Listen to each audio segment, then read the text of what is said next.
This is our fourth look at Irwin, Pennsylvania. And we begin right here, around where we left off last time.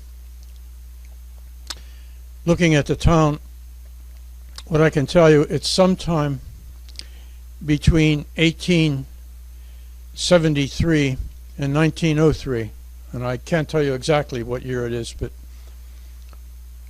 this railroad, this branch going down, was put in about 1873, and the station over here, and notice that station is sitting on a platform right on top of Brush Creek. That was wiped out in a very bad flood in 1903. It was the Oakford Park Dam burst on a Sunday in July in 1903, and there was this horrendous wall of water coming down the Brush Creek, and it wiped out the station, it wiped out the bridge here, the car works in here, there was a mill down here that got wiped out, a sawmill. A lot of things were just taken out, and we'll see some of the results of that. But first we're going to look at this mapping from 1884. And what you see here, Brush Creek comes down right through, right beside the railroad, and there was a platform built over top of Brush Creek upon which sat the passenger depot and the freight depot. And when that wall of water came down Brush Creek, that got wiped out. You can see over here against the hillside, then Westmoreland Coal had 3 tunnels going into the hillside. They were mining coal. They had a place here where they were building cars, mine cars. And once upon a time there was also a foundry here, and the foundry was making parts for mine cars. Hawkinsmith was making wheels. This is a later addition. Now this is after the flood, because the railroad, after the 1903 flood, the Pennsylvania Railroad raised the tracks. You see, before the flood,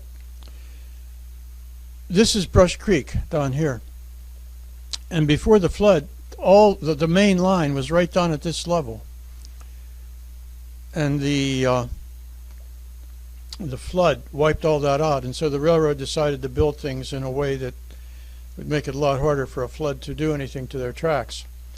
Now the next thing we'll see, passenger station, I think we can call it, because the passenger station had been down here. We're going to take a look at things as they progressed. This is the new passenger station up here. The view looking west. The big old steamer coming chugging right at us. This is that view today, still looking west. And where the passenger station used to sit, there's, you might call it a little strip mall there.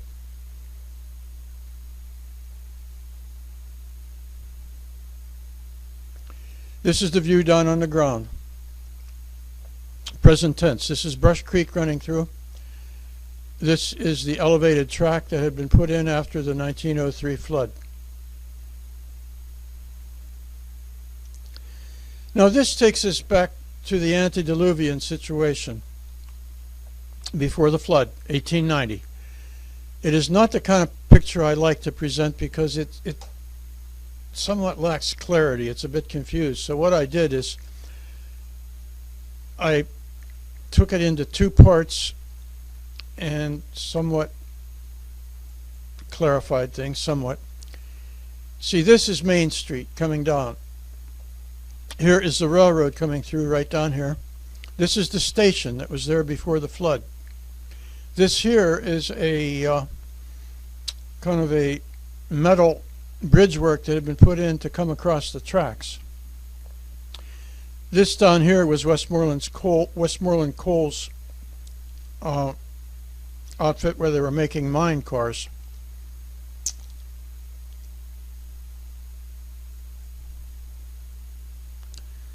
This is the larger scene. Again, this is what we're looking at over here. Next we will see this side over here. This is Main Street coming down. Just a fraction of the old passenger station. A big warehouse over here. This was the foundry, which was once Hawkinsmith's enterprise making mine car machinery, machine for mines, coal mining. This is the hillside, which I somewhat attenuated. Over here is this is a hotel. See, the tracks were running right through this thing. This was on the other side of the tracks. There was a hotel over here that was once called the St. James Hotel. That was a wooden two-story structure, and then that was torn down, and a brick multi-story structure, about 3 or 4 stories, was put in there, which we can get a look at. Here you go. 1, 2, 3, 4 stories of the Crescent Hotel. This was another hotel on the other side of the tracks. This hotel stayed there quite a while, and it eventually acquired the name Bucket of Blood, which is kind of a name for a sleazy kind of place. When you call a place a Bucket of Blood, you know it's not a nice place. But despite that fact, there are people still around who have memories, some nice ones, of the place when they went there for dances and other things that happened. We can see it today. It's not there. That hotel's been taken out. This hotel is gone. Up the street you can see a building with a tower on it. It was the old clock tower. That's still there. The Historical Society, local Historical Society, has made use of it.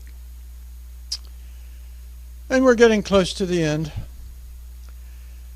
at a point where Slick and Shiny Productions says so long to you until next time. We'll have another